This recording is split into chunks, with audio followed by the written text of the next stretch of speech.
During the time of the Blackbeard pirates' rise, conquering the Caribbean Sea, three merchants were sailing through trying to trade on different islands in the Caribbean.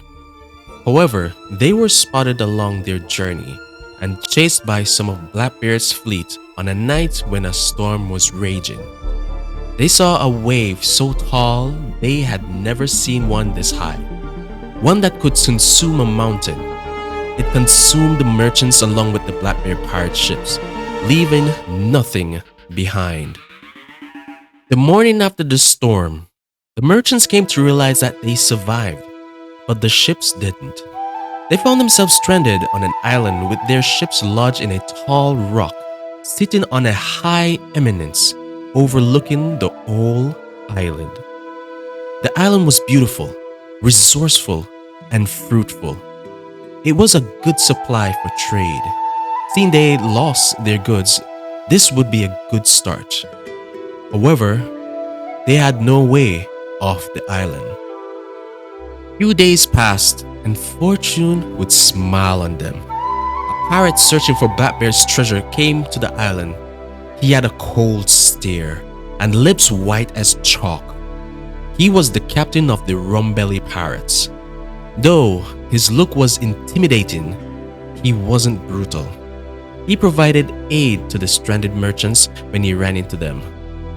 The merchants were eager to start their trading business again, but feared that the Blackbeard pirates would plunder them. So they begged the Rumbelly pirates for their security. In return, they would pay them heavily from what they would earn from trade.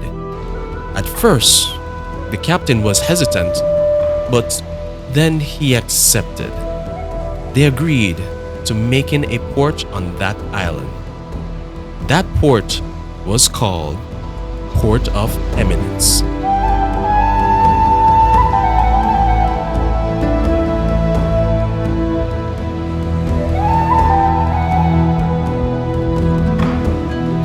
Luckily for the merchants, they didn't have to go looking for an architect to design the port.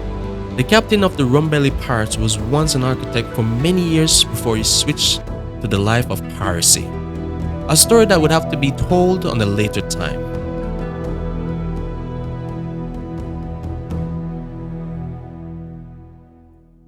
He took on the task while his left and right-hand men conquered the sea. He built a dock and a few merchant houses.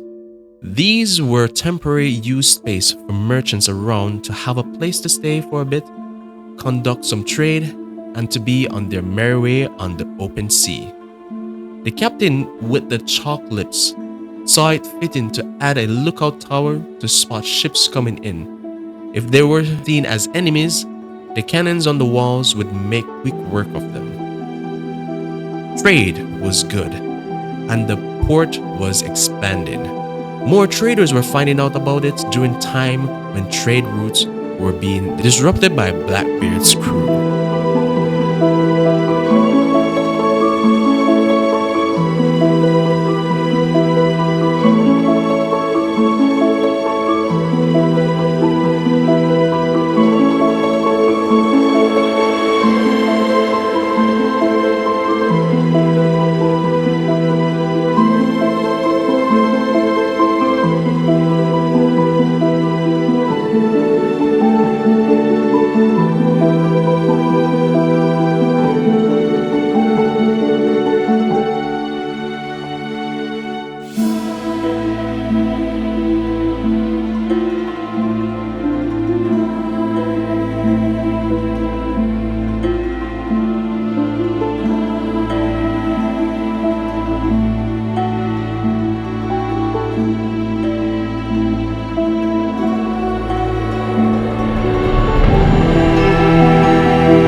Crew member from the Rumbelly Pirates named the Rum Guzzler, the left hand to the captain, suggested to his captain to add a tavern so that he has somewhere to go to guzzle down all the rum he plundered and maybe sell some. He said he would run the business and call it the Drunken Dodo. But it was short-lived when he drank all the rum, but his captain had to bail him out. so as to not have a building of this nature goes to waste. The rum guzzler now lives on a hill trying to drown his failures. However, the taverns thrived and was seen as a place of serenity for pirates, where they could drink as they wish and tell tall tales of others or speak of their own adventures in these troubled waters. Port was expanding rapidly. The merchants requested a farm to be built to fill the gaps that were affecting the market. Mac Henderson of the Rumbelly Pirates, the right hand to the captain, used to be a farmer before joining the crew. He spoke of having a terrace-style farm that would look lovely. He loved farming, especially that he requested to have his home be built amongst the foliage, where he can tend to them as he pleased. He would name this area the Bread Basket. This place would come to feed many seamen of all background. He would later gather more farmers to tend to the farm while he was away in the ocean jungle. These ones received their own space to reside in as they would carry on what Mac Henderson started.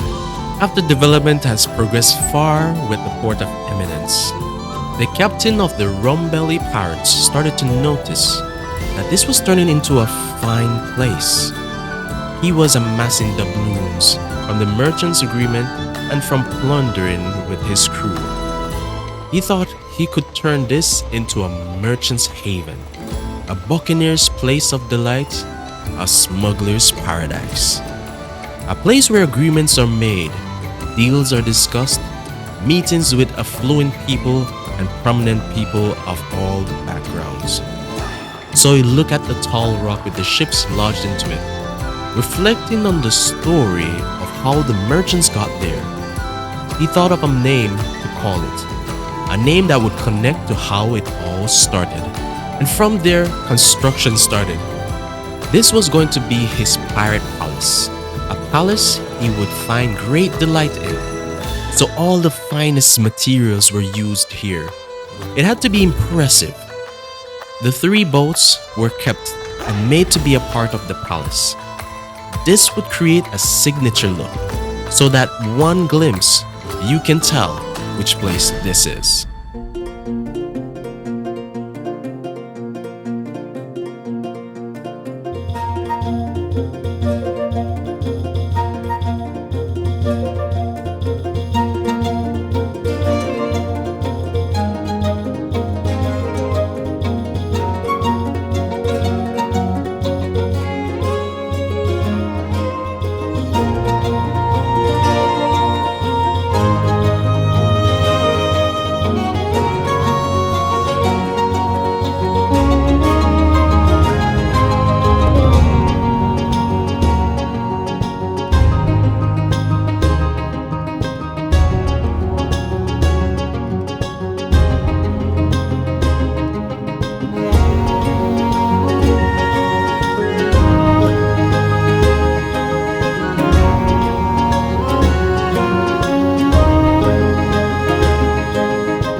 Every ounce of passion was poured into this, and it showed in the end. Everyone was pleased, from the merchants to his crew. This was the central hub for trade, for serenity, for pleasure. They all agreed that this should be called Tsunami Eminence. Thanks to these wonderful people for their contribution to this project, and thank you for watching. And remember to always aspire to inspire. Peace.